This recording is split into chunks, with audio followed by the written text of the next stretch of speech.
Mamma mia! Greetings, fellow armchair Imagineers. It's a me, Tiki. And ManEatingWreath.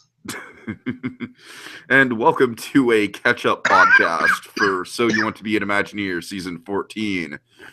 Greatest Finally! hits. Yeah, wow. We really dropped the ball on podcast, didn't we? How many weeks behind are we? Oh, God, I don't even want to know at this point. I mean, I technically did do a video 2 weeks ago, with the results for the round before the semifinals. But the only reason I did that video was because my keyboard was randomly not working. Remember that night, Garrett? That was Yes. Fun. I was at work and I was like, oh, shoot. I'm like, this is kind of an emergency. So I was like, hey, I'm going to take my break.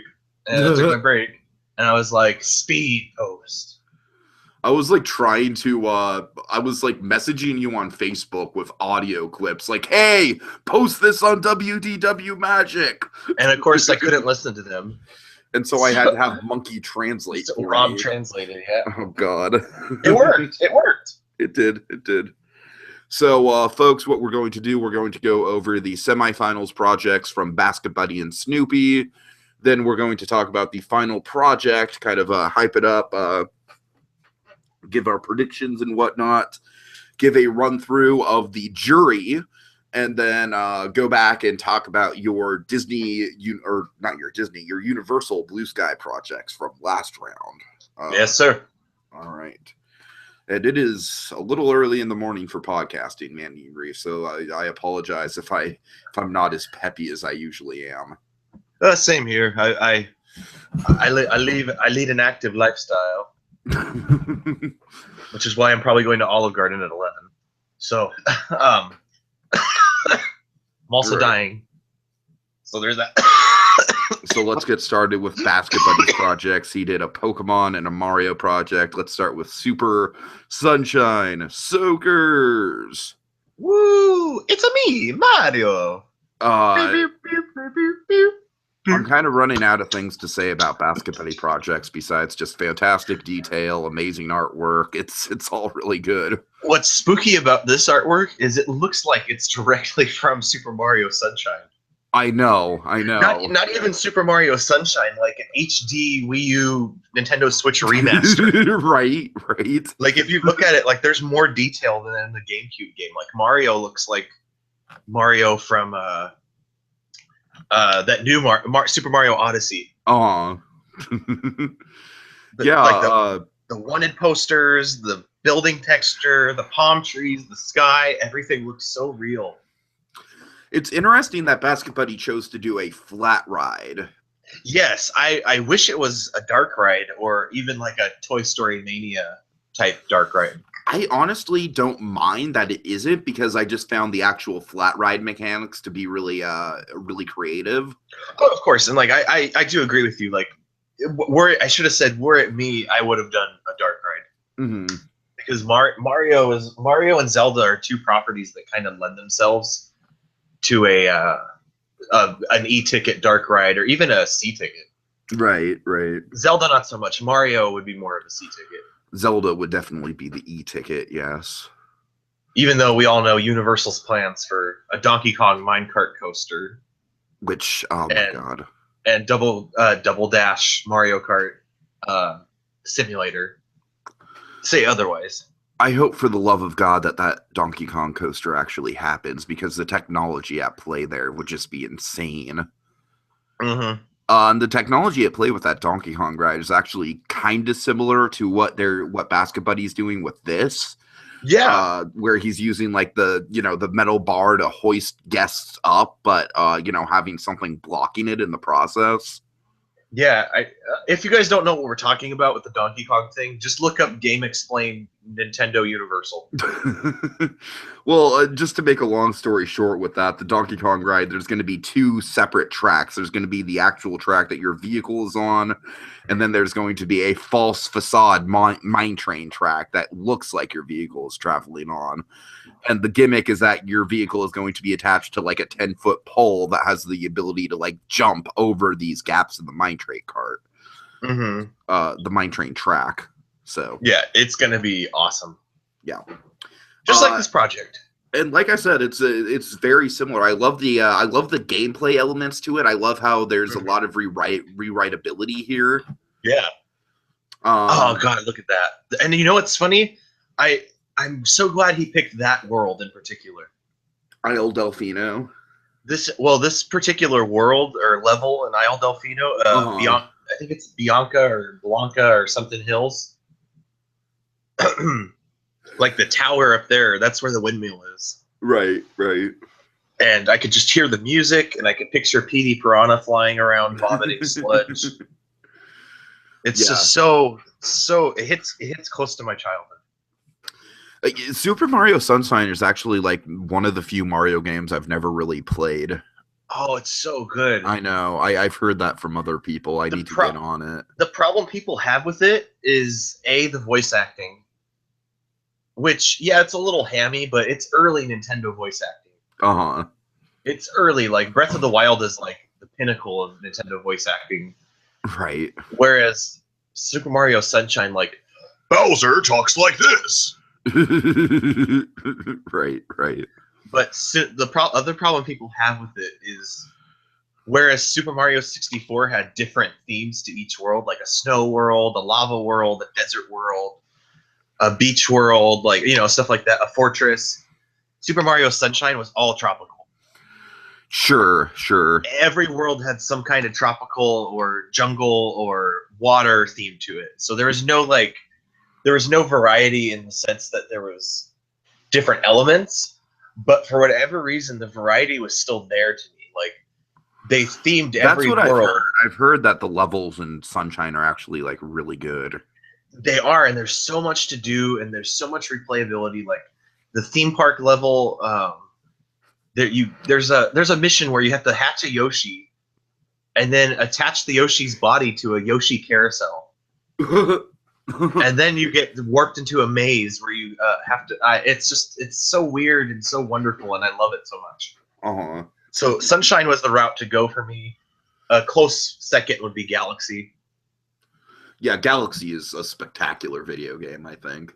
Absolutely. I think the best 3D Mario game. I would disagree and say Super Mario 64 is still my favorite. Nah, Mario 64 hasn't aged well.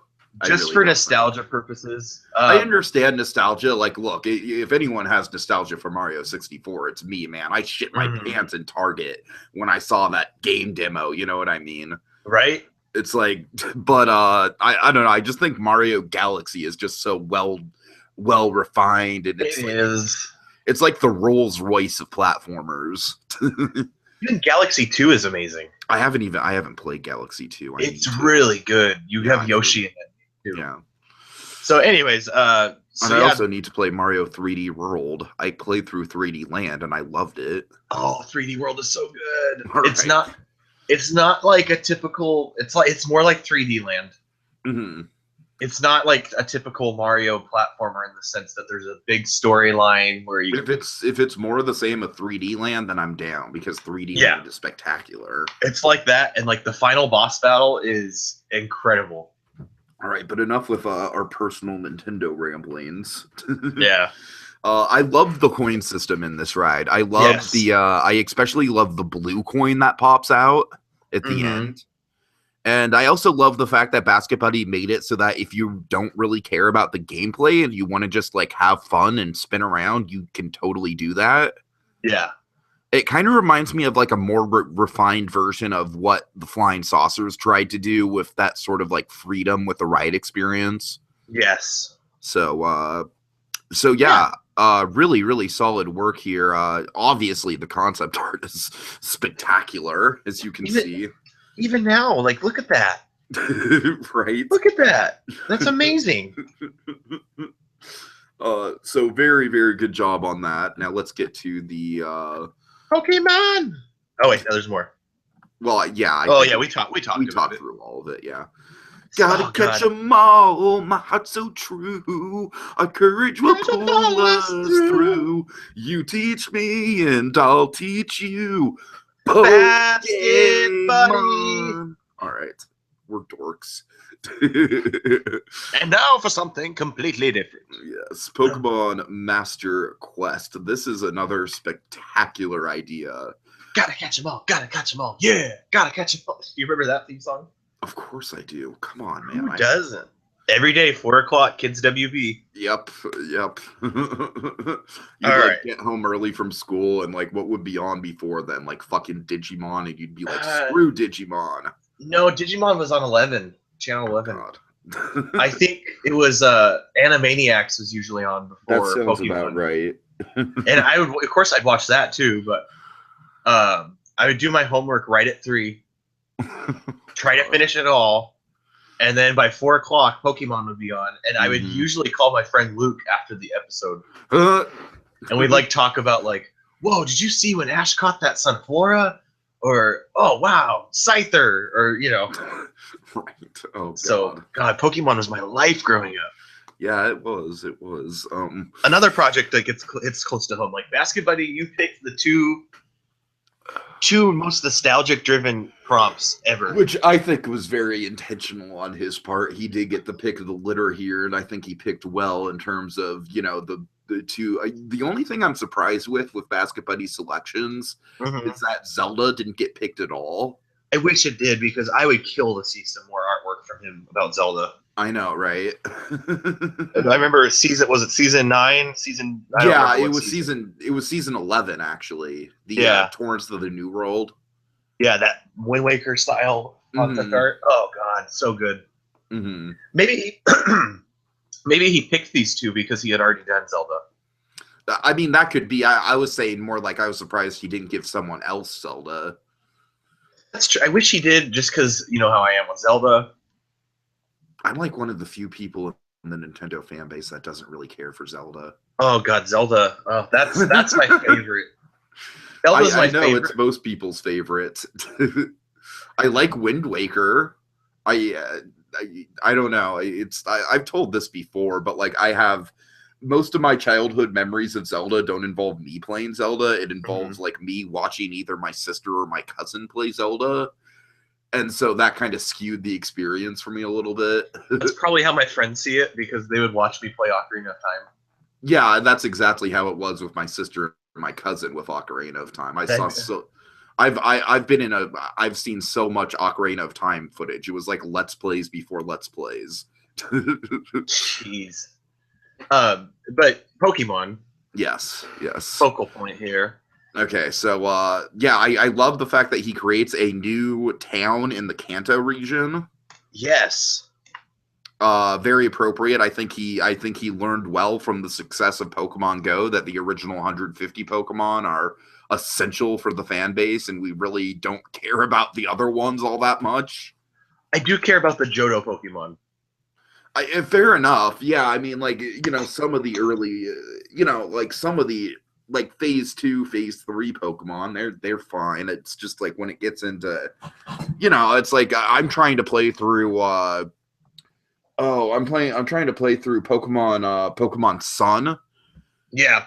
And I just can't get into it because like all the Pokemon, I'm just like, I'm not familiar with this Pokemon. I'm not like, I don't know. Yeah, same here. They're with Sun, Moon, Black, White, and those 4, they tried like starting over from scratch. To give that experience of like discovery. Yeah, I mean, I played through Pocket Mortys last summer, and I find Pocket Mortys to be a more enriching Pokemon style experience. I would love kind of bad because that game is just kind of a bunch of random random encounters. I know for the 3DS you can get Red, Blue, and Yellow. Can you?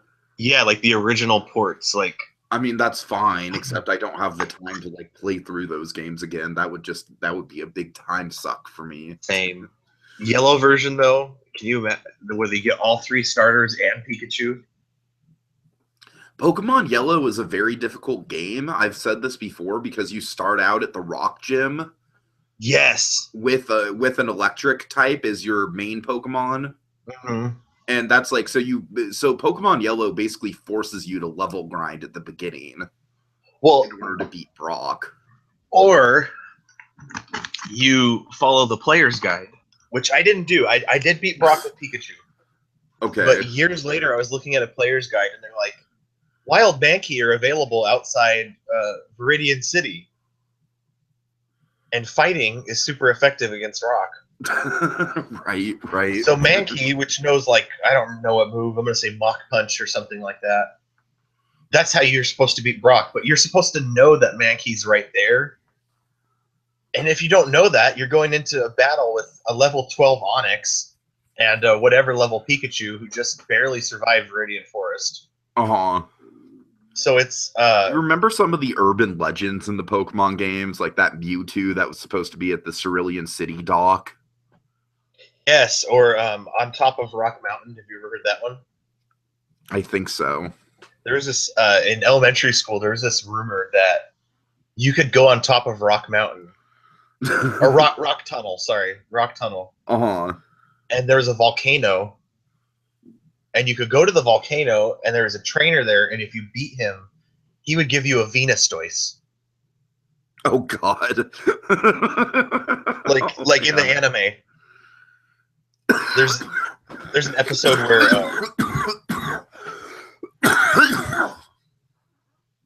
Tiki used flamethrower. There's an episode in the anime where a Ghastly is haunting this port, like this village. Mm-hmm. And he's trying to scare the characters, and he's like, wait until you see my Venustoise. And he combines a Venusaur and Blastoise. Hey, anyways, we're veering off topic because we're feeling nostalgic. Remember the Master Ball in the garbage can? Yes. Okay, that's it. That's all I wanted to Missing no. Okay, so yeah, Pine Point. It's like I said, it's a really cool idea to have this like out of the way town in the middle of the more competitive Kanto region. Yes. It looks like a Kanto town. It absolutely does, which is very like impressive. Look at that building. Yeah. That looks like Ash's or Red's house. Uh-huh. Okay, and of course, probably the thing I love the most about this whole project is just the incorporation of the Magikarps. Yes. Just because it's a detail that like you don't need at all. You know what I mean? Like the land would be just fine without it. But at the same time, it's kind of like that Walt Disney philosophy, like the Ray Bradbury, like, you know, like Disneyland's all about those little details you didn't know you need until you put them there, and then you realize you needed them all along. And I feel like that's like these Magikarps would just add such an air of ambiance to the experience of just walking through this. Yes. And Magikarp is the grunt of the Pokemon army. Uh-huh. Totally. What I like even more is the Mark Woodbury interview picture. Right. Basketbuddy did something similar in a project we worked on together. Mickey's Madcap Circus. Where he photoshopped Walt and Art Linkletter. Oh yeah! Oh my God! Into a television screen with the facade of Madcap Circus. Oh, that was fucking crazy. It was so real. I mean, obviously it wasn't real, but for what Basketbuddy's skill level was at that time, it was amazing. So, anyways, altogether a stellar project. A worthy admission into the semifinals or into the finals. Yeah, I mean, let's talk through it a little bit more in detail. Yes, of course. I love the idea that the bike shop is the exterior. That's something that I would never have thought of for Pokemon Interaction, but it just fits so naturally. Oh, it's a part of every game. Yeah, totally. Like, I mean, you would think, like, for me, just thinking about it, like, you would think that a gym would be the natural, like either a gym or Professor Oak's lab would be like the natural exterior to a Pokemon ride. I would have done Professor Oak's lab. And I like how those things are present, especially the gym, but they're just kind of facades to help add to the atmosphere. Yeah. Kind of reminds me of the way that the Toontown facades work. Yeah, it's very like, it's something else, but you go in and it's yeah, I know what you're saying. Like how it's a cab code that you enter for Roger Rabbit. Yeah, exactly. Or like, you know, the warehouse for the Gag Factory or, you know, stuff like that. Or Toad Hall and Mr. Toad's Wild Ride. Right, right. Well, that makes more sense. But anyways, Okay, so yeah, let's talk about the ride system here, which is kind of like ET on steroids. oh yeah, I didn't even think of that. Oh yeah, it totally is. It's so clever. It's clever, and it just really immerses you into the Pokemon world. Uh-huh. That's so smart. Like, see, oh god, see, like I would have been like stumped thinking of this. I would have done like the bottom shell of a Pokeball, or My go-to Pokemon ride vehicle is the Pokemon Snap vehicle. oh, see that even that would have been cool, Uh-huh. or a static Tauros. Right, right. Like you have it'd be like the flight of passage for Oh, Pandora. yeah, like the Banshee, right, You right. hold on to the horns for Oh Tauros, god. and it's an EMV, and you go through the Safari Zone or Oh whatever. man. Oh man. But the Pokemon Snap would have been brilliant too. Yeah, but Pokemon Snap's been done, so I'm glad that That's very Basketbuddy didn't go in that direction. so. Yay, bikes! Although I don't know, like I still think I still think if Universal wants to do Pokemon Snap would be like a very logical way to go. That'd be a good interactive dark ride, like even in like the vein of Toy Story or Monsters Inc. Ride and Go Seek. Oh, it'd totally be like Monsters Inc. Ride and Go Seek. I didn't even think of that. Yeah, like that game. It's not necessarily about the points, but it's still interactive point where you capture them. You know, you're capturing moments. Right. So, On that subject, I'm very shocked that Nintendo never did a follow-up to Pokemon Snap. supposedly there was supposed to be one. Uh-huh. I think it was going to be the Johto, and I think Johto is my favorite generation because that was very exciting to me and very again, it's all nostalgia driven. Of course. But Johto was very you could catch everything. It's just, could you imagine a modern day Pokemon Snap with like motion controls and like high like HD graphics and shit? What they'd have to do is make it more or less.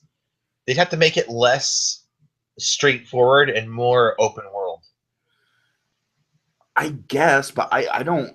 I think if they just really fine tune the rail shooter element, they could still do it as a rail shooter. Well, that's fine. That's what I mean. Like, if they kept it as a rail shooter, but like they gave you more freedom, is what I said. Because like, if you remember in Pokemon Snap, if you didn't beat a certain level or like unlock the thing, you would be stuck with a few different levels. Right. Yeah. Oh, your scan is about to start, by the way. My what? Your McAfee security scan. Oh, what the hell? How do you know that? It's popping up on the screen share. It is? I don't see it. It says, oh, it's mine. I was like, what are you talking about, Garrett? I don't see any antivirus thing up That's here. hilarious. It was mine. Never mind. You're good. Okay. It's sharing with me, not with you. God, that's funny. But with Pokemon Snap, if you didn't unlock certain things, you would be stuck in the same level for hours. Yeah, I hear you. And then you're just doing the same rail shooter over and over until you finally figure out what to do. Uh-huh. And yeah, I guess that adds an element, but you know, I can only do the volcano level so many times. Which was my favorite level, by the way. Right. Because, you know, Charizard. Okay, let's talk through these. I love the video game controls on here. Yes. Gotta say I'm a bit skeptical about the capacity. What's refresh me on the capacity? I mean, he never really outwardly said what the capacity is, but I'm just doing the math on it. Like, these vehicles obviously only fit one person. There's like rows of 3 vehicles, but they keep splitting off as the ride goes on. That would be the only downfall, just for the sake of young children. Right, exactly. Some people can't ride alone because they're too little. And then, you know, that would add a height limit or age. I could totally see Universal making a making like a sidecar, like vehicles with sidecars. That would make sense. Mm-hmm. It would be difficult. They'd have if they didn't do the sidecar even. they'd have to do something along the lines of making an age limit or a height restriction. Which you don't want to do with Pokemon. No, because Pokemon's target audience is 20 to 30-year-olds. And then after thank you. Yes. After that, it's 5 to 10-year-olds. Oh, what does that say about us? What does that say about us, Carrot? It says that we are men. Children. We were born in the 90s. Oh, God. Now that we're men, we can do anything. Now that we're men, we are invincible. Now that we're men. Anyways. So yeah, I really like the how functional the touch controls are. How it's mostly only used for picking your starter Pokemon and then picking ride paths, but it just, like I said, it feels very functional, very realistic. Like, it doesn't try to incorporate like everything, you know what I mean? Mm-hmm. Because I feel like sometimes, especially like my worry with the Millennium Falcon ride, which I've gone on record many times, is that I worry that that's going to focus so much on like interactivity that it's going to come at the cost of like practicality. It's shameful to say that I could care less about the Millennium Falcon ride. No, I'm kind of in the same boat. I am more excited for Battle Escape because a Star Wars Dark Ride has not been done. Yeah.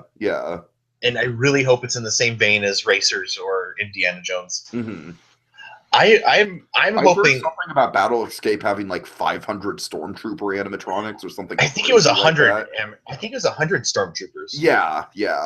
The show building is huge. I was at the parks 2 weeks ago, and walking by Star Wars Land at the parking structure.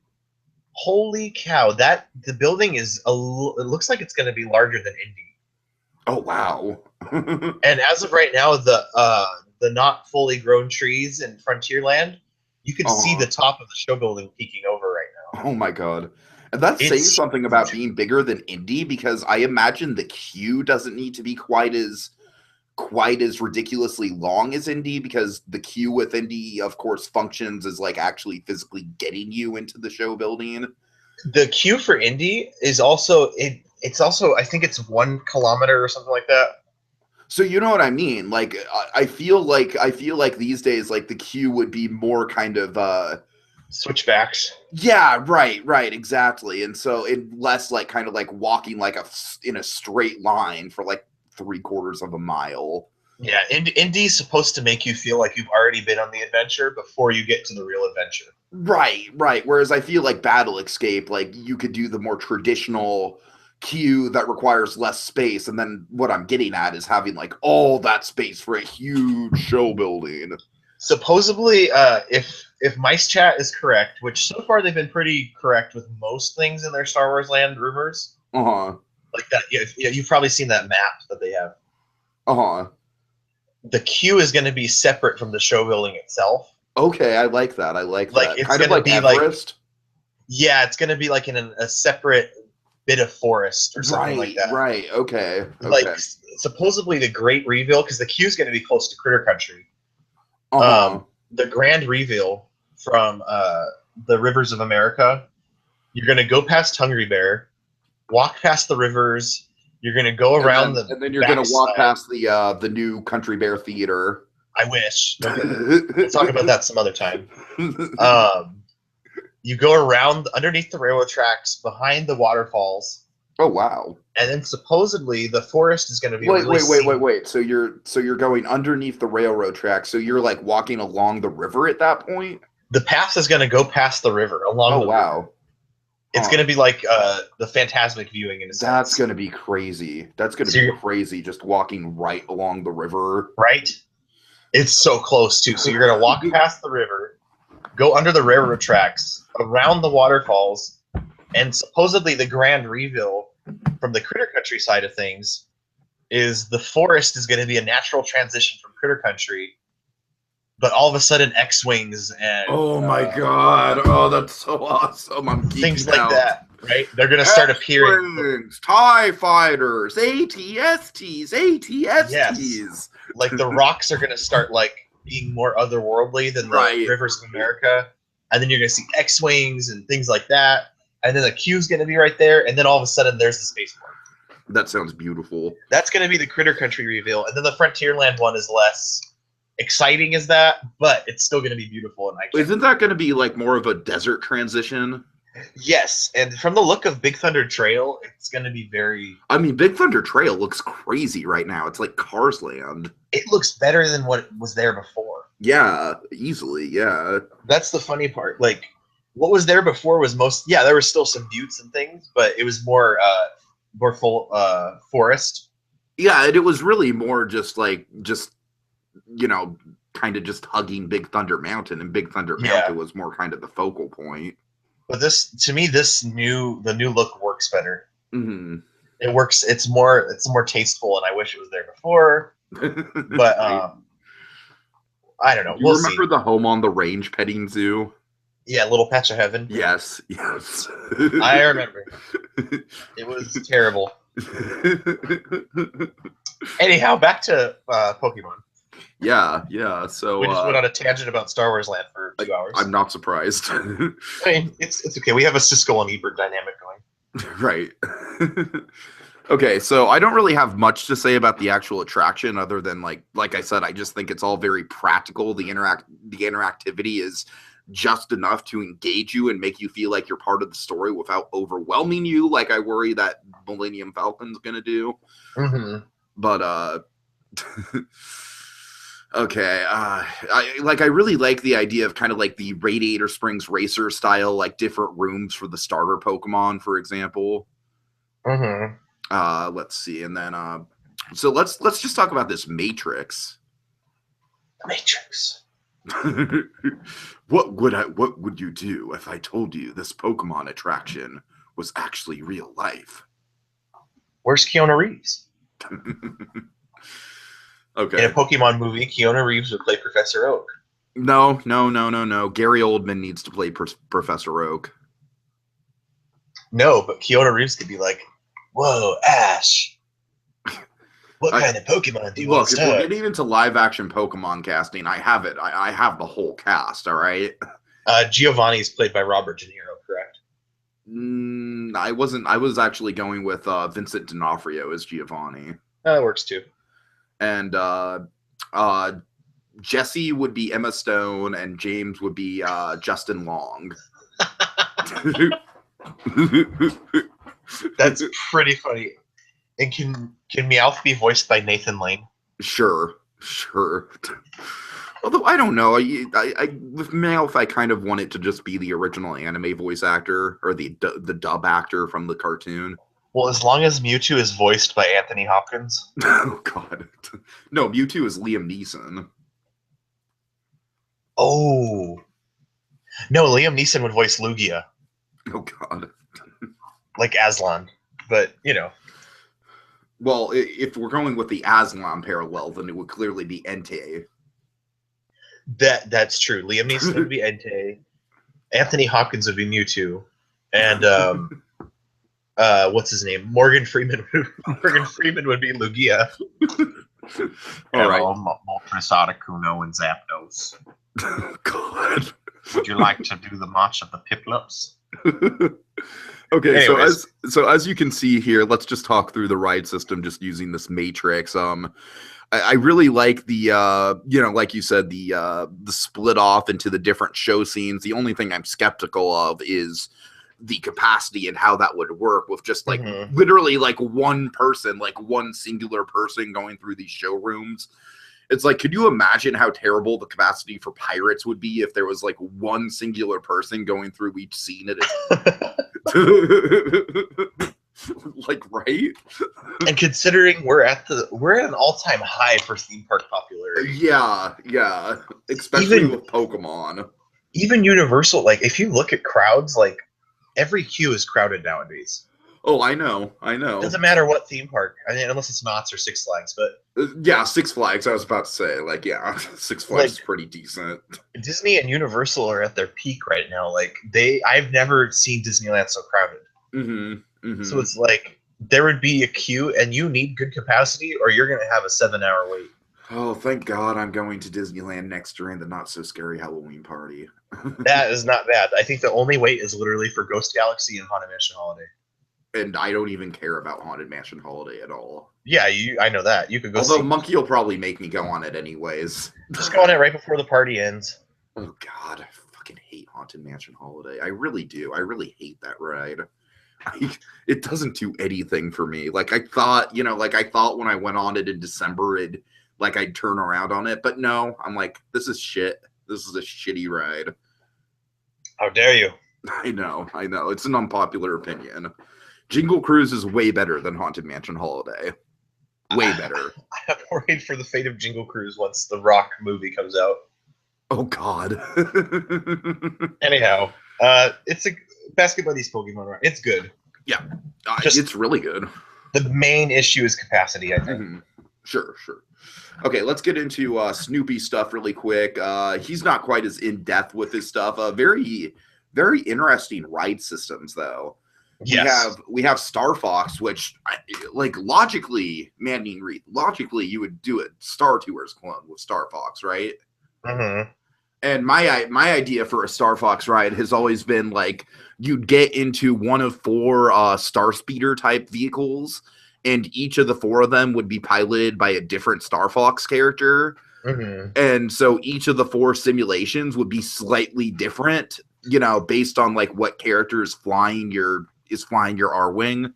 Mm-hmm. And but the way I would do it is Kuka Arm. Yeah, sure. Hybrid simulator Kuka Arm, but like 4 to a pod. You know what I mean? Yeah, that would be it'd be a more intimate R-Wing type situation. Right, I hear you. But still, Snoopy went with something that I don't think any of us were expecting, which I still don't know how to take this. He went with the Heartline Twister. It's ingenious. I mean, it does do a damn good barrel roll. I think that's what his idea, where it came from. Right. I really wouldn't have thought of it, to be honest. I mean, the only thing I know about Heartline Twisters is that they are by far the most difficult rides to design for in Roller Coaster Tycoon. Oh, don't even get me started. Right. It's just like, oh God. I don't even think I bothered. I always did the steel loop coaster. Mm-hmm. I think this is a really interesting kind of like take on a Heartline Twister. I like how it has different modifications, like the changing floors and whatnot. Mm-hmm. The changing floors thing, ManEatingWreath, that's something that is working its way through a lot of roller coasters nowadays. I've noticed is kind of like roller coasters will have like almost like free fall sections. Yes. And that's something I actually came up with for a King Kong attraction way back in the day. Way back in the day. Like way back, when the Peter Jackson King Kong first came out. Like dinosaur times? Pretty much, yes. 2005, the ye old days. That's what I told. Side note, a couple days ago at work, a little kid was like, I'm celebrating my first communion. And I was like, man, my first communion was... And then I thought about it, and I was like, oh, my God. I was like, dinosaurs still existed when it was my first communion. Right. I'm like, I'm getting old. Yep. Well, just gets worse. I'm like 3 years older than you, so I know. Tight. I know. I'm not. I'm like, it just gets every year. It feels different. Oh, you don't know. You don't know. Wait till you go past 25. That's what I've been told. Anyways, I don't know. There's some practicality here that I'm worried about. Like for example, I just don't know what company manufactures Heartline Twister rides anymore. Like, you wouldn't want to get something from the Togo company. You know what I mean? Togo. Well, let's see. Heartline coasters. It's actually a pipeline roller coaster. It's called Pipeline is the actual name. Uh-huh. And it's a roller coaster model where the trains ride between the tracks as opposed to a traditional roller coaster where they ride above them. The concept was first developed by a Japanese ride company, Togo, Yes. and was known as the Ultra Twister. Aerodynamics created an alternate version of the concept, but never made past the prototype stage of development. Intamin also experimented with the pipeline concept and built and relocated one model known as the Spiral Coaster, but it's no longer operating. So Togo is the only one. And this is exactly what I'm talking about. That's what I'd be worried about is like, you know, like the Heartline Twister roller coaster is such a specific, like it's not just like a regular tubular steel where, you know, like there's a lot of companies that can just easily do like a knockoff B&M, for example. You know what I mean? There are only 1, 2, 3, 4, 5, 6, 7, 8 in existence. Yeah. So that worries me slightly. They're all built by Togo with the exception of one that's closed. And out of the ones that are operating by Togo, 1, 2, 3 of them are defunct. You know what would be amazing though? If Rocky Mountain Construction did a Heartline twist. Because Rocky Mountain Construction, they're doing the T-Rex and Raptor coasters, which are single rail monorail coasters. Okay. And so I could, like, I don't know, like, basically what I'm saying is that Rocky Mountain Construction is like the coaster company that I trust the most these days. And if they took on that project, I could see them doing great things with it. Okay. It is interesting because Rocky Mountain has not, they haven't gone to a big, like either a Disney or a Universal park yet, mostly because their coasters are traditional wooden roller coasters or wooden roller coaster conversions, and Disney and Universal Studios, neither of those companies, I believe, have a wooden roller coaster between all of their parks. Could you imagine an RMC Matterhorn? Whoa. Matterhorn's Arrow, correct? Yes. Matterhorn was the first Arrow.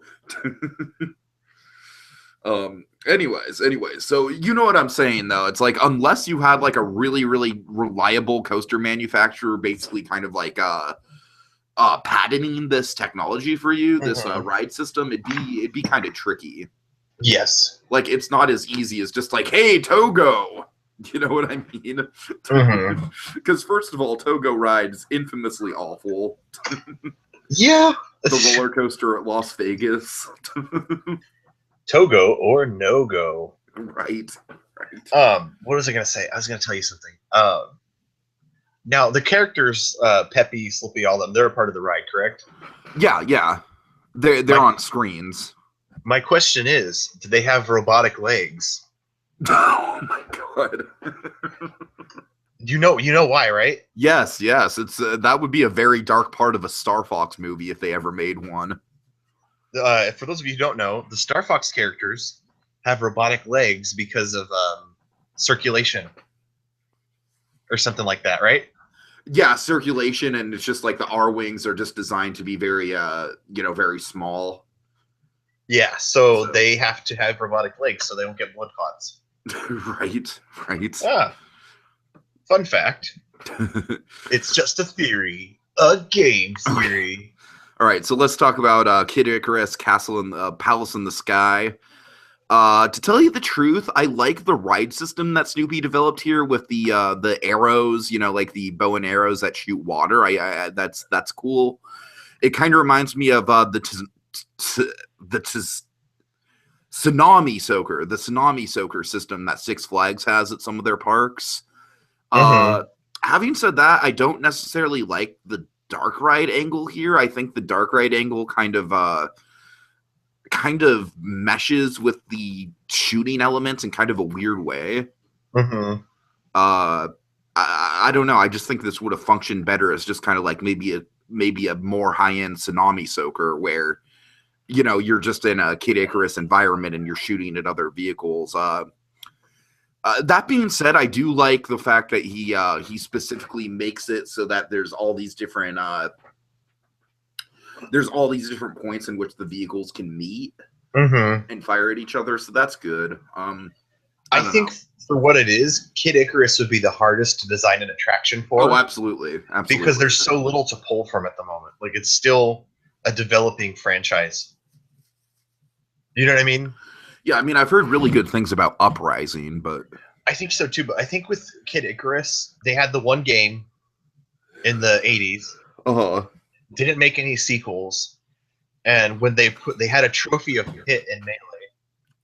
Right. And I think everyone, for some reason, everyone saw that trophy. Even myself included. Everyone saw that trophy and wanted more. Mm-hmm. And I think that really inspired, like, to bring it back. You know what I mean? Yeah, sure. Because then, of course, he comes back in Brawl, and what else? And then they made the more games, and it just kept. You know what I mean? So I think it's Super Smash Brothers is the reasoning for Kid Icarus being as popular. I mean, Super Smash Brothers is the reason why a lot of things are as popular as they are now. Oh yeah, Duck Hunt, Ice Climbers, like obviously Melee is the best Smash Brothers game, hands down. I mean, to be fair, I love Duck Hunt like way before that was a Smash Brothers character, and I was actually like for years saying that character should be in Smash Brothers. So Duck Hunt, in terms of the Wii U Smash Brothers, I kick butt as Pac-Man and Duck Hunt Dog. I was so excited that Duck Hunt Dog was a character, like you have no idea. Oh yeah, like I said, it's a character I've wanted for years. I wish Ice Climbers were still around, but at the same time, I would take them Duck Hunt Dog. Yeah, the only wish fulfillment character that will never happen in a Smash Brothers game that I just would be spectacular if it did would be Mike Tyson. What? Yeah, Mike Tyson from Punch-Out. You know, because Mike Tyson is the final boss in Punch-Out. I mean, well, you never know. Would he have the tattoo, though? Yes, of course he'd have the tattoo. And would he cannibalize Mario? Oh, God. That would be one of his special moves, yes. All right. So that gives us to the final two. You know, it's kind of a bummer that Magic Feather and KMB did not have the time to complete a semifinals project, but of course life gets in the way, and yeah. Which, you know, I really think we need to focus on making season 15 a little more streamlined. Streamlined or heartlined? Streamlined. Okay, just making sure. I'm sorry, I got hit with a fit of hiccups there for a second. I figured. Yeah, I think season 15 we need to make it more streamlined and not go on quite as long. I think having this many projects in season 14 was maybe a mistake. Like, I honestly think maybe we could have, if we stuck to the initial plan of having 12 projects, if we hadn't added those extra two, it might have gone over a little bit more smoothly. It's just because there's a certain point in any contest, really, where it just gets old. You know what I mean? Yeah, and I feel like that point was reached like a couple rounds ago. Yeah, and to be honest with you, I was very close to cutting the Nintendo project and just making the Universal Blue Sky the semifinals. Yeah, that could have worked. I mean, I'm really happy with how the season has turned out so far. The only reason I didn't cut the Nintendo project is just because I really wanted that twist of Basketbuddy handpicking the different properties for people to use. I think for the next few seasons, for sure, we need to do less, like you said, a smaller amount of projects, more streamlined, and I think less. I don't want to say less IP specific projects. No, I'll say less IP specific projects for sure, because there are IPs that we'd still use. But I mean, like, obviously last season, like, people didn't react well to like the Breaking Bad, Walking Dead, stuff like that. Sure. Steven Universe, like, and this season, even though some of those projects, especially Steven Universe, did result in some good stuff. Yes, exactly. But even like this season with like the Nintendo stuff, what was that round earlier? Lord of the Rings. Like, there's just people who don't, that's not their primary focus. So I think having more Disney-based projects will help as well. And we really did have that this season. Don't get me wrong. But even less universal, you know what I mean? Yeah, because this season was almost kind of like a split down the middle in terms of Disney and Universal. Yeah, so I think maybe having a season where it's all Disney again, that might help. But, That we have... would actually be a cool throwback because we haven't done that since season 5. Yeah, like back in the day, there used to be really cool prompts related to Disney. Like, I think one of my favorites, I don't remember the specifics about it, was finding a way to have the handicapped guests going up the elevator in Haunted Mansion. Right, yeah. Giving them an experience that's not just watching the portraits retract. Like stuff like that is what people want to do, I think, especially on WDW Magic. And not to say anything bad about the community, of course. No. It's interesting how well Vision's Fantastic took to the IPs versus WDW Magic. Yeah, it's a different time and it's a different world. So I think the next couple seasons, obviously these couple years off, a year off or so. I think we're aiming to have season 15 be summer 2018. Yes. So it's about a year off.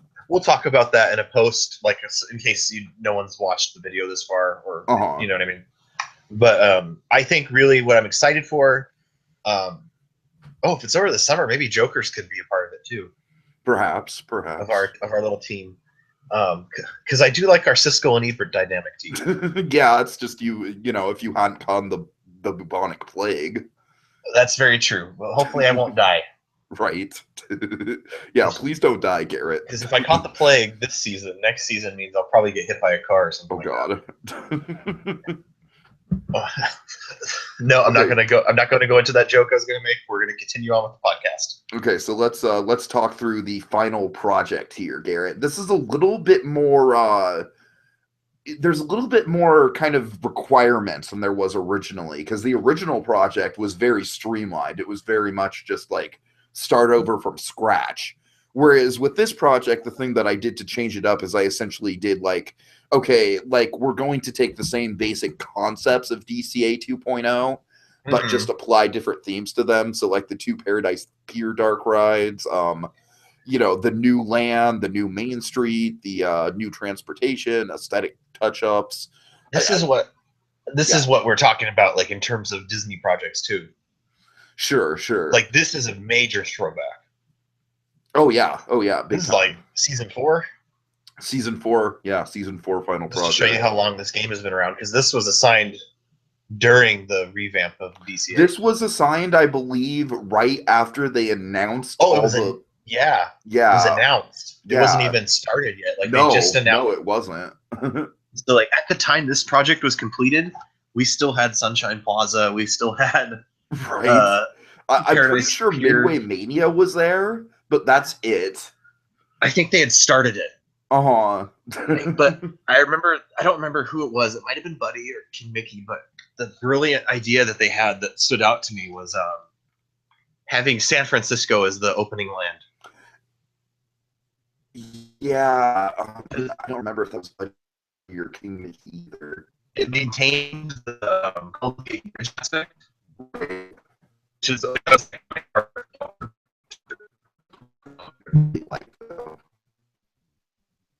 I liked it because it was iconic, just didn't fit where it was. No, it really didn't. You know what I mean? Gate Bridge. I am very used to the Golden Gate Bridge. That's something you see every day. Yes, pretty much every work day. Yes. But it's the San Francisco idea just was really smart. San Francisco is something that it's just ridiculous that literally the only thing San Francisco themed in California Adventure now is bathrooms. Yeah, and the entrance to Little Mermaid. Even that is like, I feel like the entrance to Little Mermaid more calls to mind like the Monterey Bay Aquarium nowadays. Because they don't have the Palace of Fine Arts anymore. It's just a dome. It's not the Palace of Fine Arts. Well, it is to us.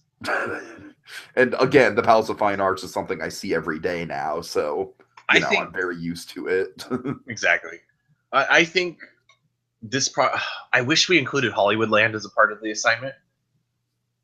Well, I feel like Hollywoodland, like they can do Hollywoodland if they want to with the aesthetic touch-ups. I really hope that they do. I hope Basketbuddy does. I hope Snoopy does. Well, there's only two of them. I hope that they don't do the easy route of just doing Grizzly Peak Airfield.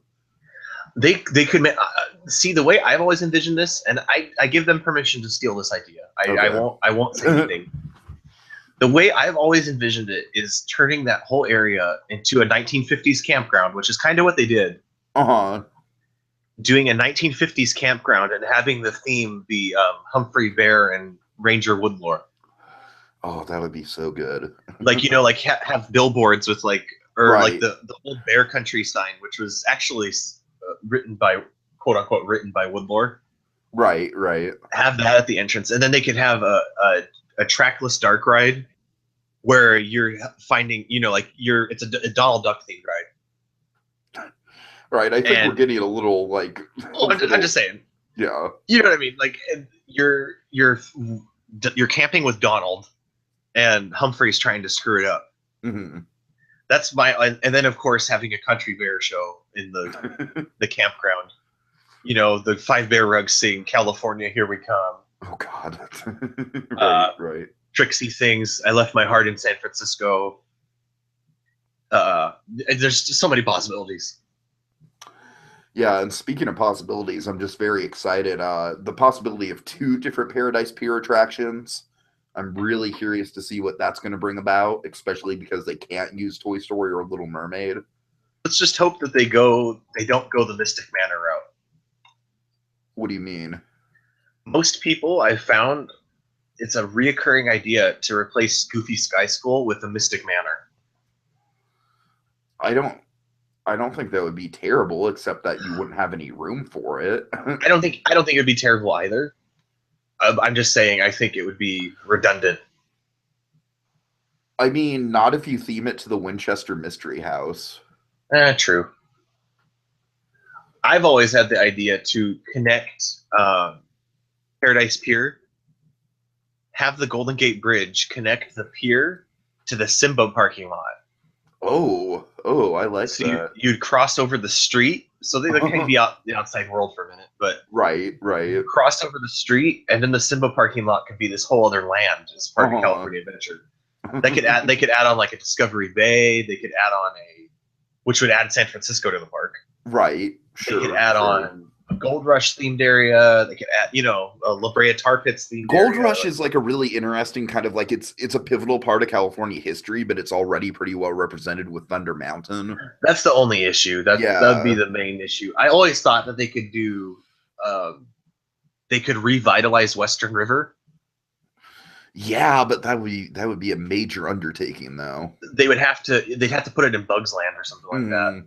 Mm-hmm. If they did Western River, but like rethemed it to the California Gold Rush. Oh my God! Oh, that'd be sick. So instead of like the Old West, you'd be in a Gold Rush town of San Francisco, or like the bandits are replaced by different things. And then I think this was a project, actually, wasn't it?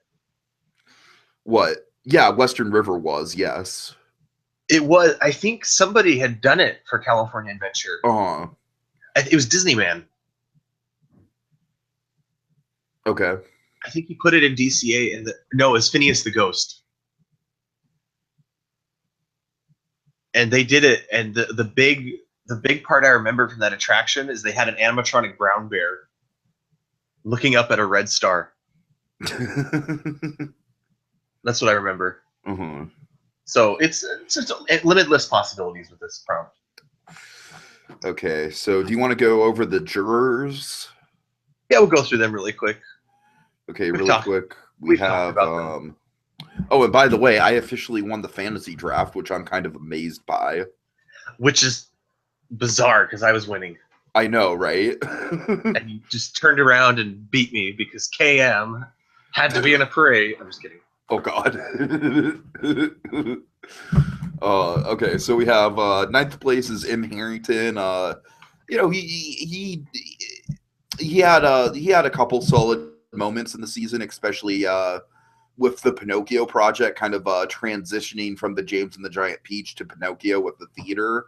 Of course, M. Harrington is very much an old school kind of a purist sort of a player. Mm-hmm.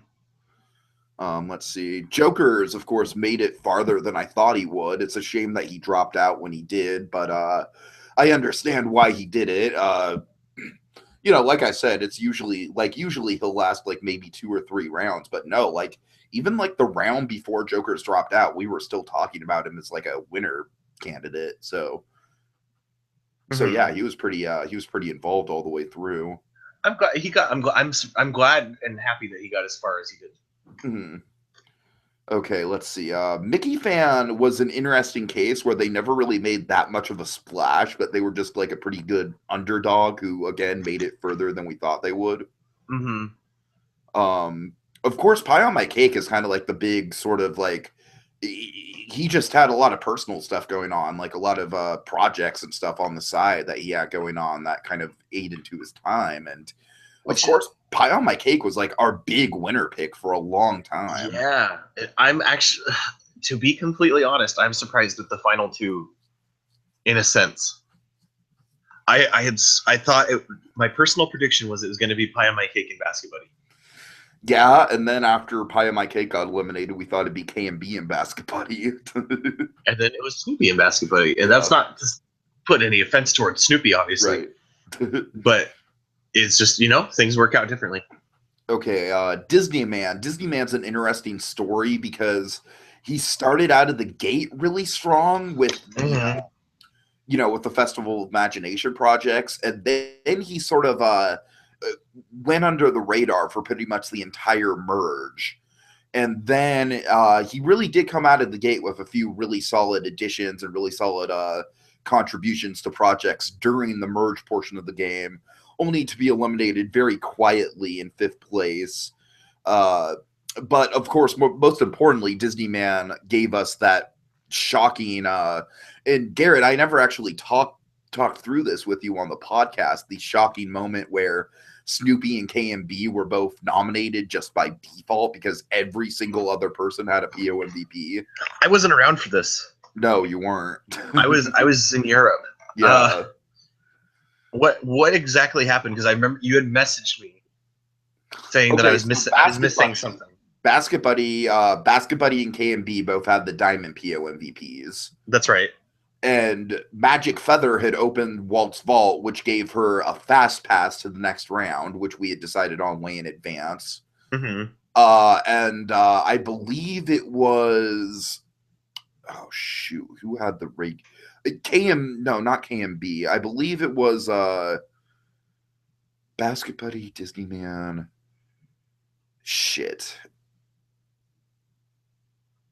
I'm terribly sorry. Pie. I'm sorry. Pie had the regular PO MVP, and so by default, Snoopy and KMB were the only 2 left. Okay. So yeah, that was crazy. So they had to be nominated. Yeah, they had to be nominated. Yeah. And then what happened from there? What happened from there is instead of voting, I decided to give them an individual project. And Garrett, if you haven't read these projects yet, you should because they're pretty good. Snoopy did a Vanilla Ice Cool as Ice project, and then KMB did oh shoot, what did KMB do? I forget. Darn it. I read the Vanilla Ice one. I know that much. I feel dumb for not remembering KMB's project. Well, he did something. Yeah. My memory, Garrett, we're talking about old age. We're talking about like getting older. That's like the first thing to go is memory. It's awful. Wonderful. I mean, I remember back in the day, So You Want to Be an Imagineer, I could like recite every project by every person throughout all like 10 of the seasons. Nope. Now I can't even remember who did what 2 projects ago. Yeah, well, it happens. Okay, so KMB, of course, I think KMB is probably the most memorable new player of the season. Big underdog. I love his arc of, like even though he was on vacation, he was still super active. That was a fun kind of part of the season. I hope he comes back to the next season. I do too. And finally, we have Magic Feather, who is just not a ton to say about Magic Feather. She was just a very consistent presence the whole time through, very consistent with brainstorming and a very helpful team member, Yeah. And unfortunately, time got the better of her. But again, can't wait to see her again. So Yeah. All right, Garrett. I believe that'll about do it. I said we were going to go over the Universal Blue Sky projects, but but I know you're on a time crunch. Yeah, we could briefly talk about them. I mean, we can, but I have other things I want to talk about with you off air. Got it. Let's take care of that. Okay. So, but we'll cover them. I know we've been like weirdly schedule unuser friendly lately. No, yeah, we haven't. Mostly on my part. This is like the first podcast that we're actually getting in on time in quite some time. Yeah, yeah. The season's almost over too. When is the final project due? The final project is due next Tuesday, so it's due in less than a week. Next Tuesday. All right. Yeah. Well, there you go. So I'm excited. Yeah. Okay. And clearly, this is a sign that. Oh wait, no, never mind. I was gonna say this is a sign that they don't want us to talk about the Universal project, but no, there it is. I guess just really quick, it's a very practical project. I like the I like the timing of it. How Super Nintendo World is like the big fixture of the park. It kind of reminds me of like having Cars Land and then Buena Vista Street. You know what I mean? Mm-hmm. Like Cars Land is obviously the big headliner, but this would go a long way towards improving the overall park experience. Yeah. Let's see. Of course, some really good. Darn it. Some really good concept art from Basketbuddy, if I could actually scroll down to see it, of the theater. Snoopy actually went out of his way. Did you see this? He did MP3s of all the of music loops. He actually made music loops. What? Yeah. Where do you see this? Look. Oh my God! There's a link right there. Yeah. God, sometimes I miss those things. I know, right? Snoopy, yo, hit me up. How do you make music loops? This is actually something that he did back in season 10, I believe. He did. I remember that. Yeah. They did like a movie show or something like that. Mm-hmm. That's insane. Right? Okay, and then here's the concept art I was talking about. I like how this is like kind of an amalgamation of different like architectural styles. Mm-hmm.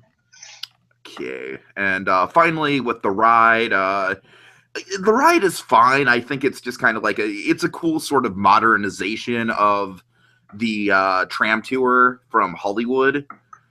The only thing I have a problem with is that it just kind of feels like there's too many screens, but granted, I guess that's realistic because Universal just has a giant fetish for screens these days, so I'm just hoping Super Nintendo World is more practical. I really, you know what, from the videos and things, it looks like there's practical stuff. Mm-hmm. And if I could imagine like the Mario Kart attraction being mostly screens, but I think the Donkey Kong one will be more practical. Yeah. Like I can picture like the sets will be real. Like there'll be like rocky like walls and stuff like that. Mm-hmm. Right. But I feel like there's going to be screens for the mine carts that like race past you. You know what I mean? Sounds about right. Right. Did you ever play Donkey Kong 64? No, I haven't. Did you play Donkey Kong Country? Of course, I played Donkey Kong Country. We know how they have like I love all those games. They have the Kremlings and the mine carts. Yeah. I feel like they'll have those like ride by. I also feel like there's going to be a lot of fake track that just doesn't get used. You know what I mean? Mm-hmm. Yeah. God, I can't wait. I know. Okay, so just to wrap it up, Mew, final two, Basketbuddy versus Snoopy. I think clearly Basketbuddy is probably in the power position right now. I think Snoopy's got an uphill battle. Of course, Basketbuddy works incredibly well with solo projects. We've seen that throughout the season. Mm-hmm. However, Snoopy has tricks up his sleeve. Snoopy has a very, very distinct writing style where he gets very into the backstory of his attractions. He has a good sense of humor about his work, and as we've seen, he'll go above and beyond with certain things like the music loops. So at this point, I would give Snoopy probably about a 30% chance of winning, while I'd give Basketbuddy probably about a 70% chance of winning. I'm gonna say 50-50. Oh, I don't think it's 50-50, but I mean, I'm not trying to say like Snoopy has no chance. I'm saying like Basketbuddy, I think clearly has an edge. In terms of concept art and everything, yes. Mm-hmm. But we have to remember we are in the hands of the jury. Yeah, right. This is going to be the jury's decision. Obviously, you and I will give feedback. Mm-hmm. But it really depends on how they played their game with everyone this season. You know what I mean? Which is interesting because I feel like Basketbuddy, Basketbuddy certainly commands respect from people, but I feel like Snoopy, and this is a strength of Snoopy that kind of won him the game last time, is that he's an incredibly social player. You know what I mean? Mm-hmm. Like he's really good at making friends. So if you remember when I won based off my my friendliness. Yes, for sure. I didn't win based off my final project. And Basketbuddy also, like, it could, like, there could be a situation where people are just so disenfranchised with him just steamrolling over everyone and just feeling like they never had a shot against him, that could work against him. But of course, this is just all in the hands of the jury. That's why I love a jury format. There's no real hard and fast rules for how you vote. Yeah. You're just voting for who you want to see win. So yeah, and that's why it's a 50-50.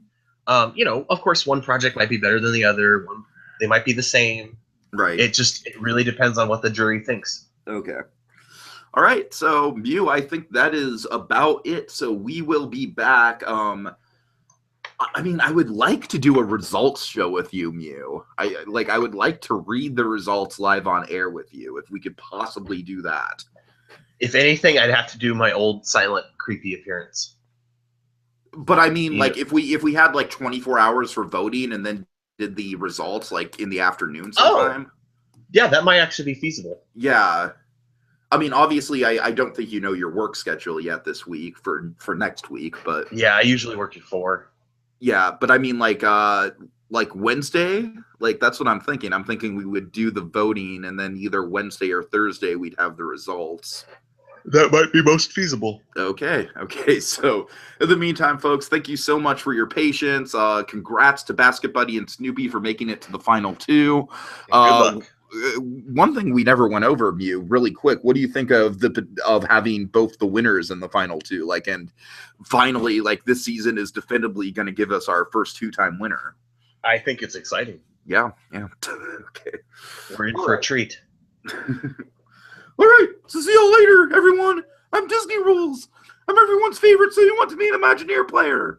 I'm the best. So you want to be an Imagineer player of all time. And I'm Blue Dragon 5.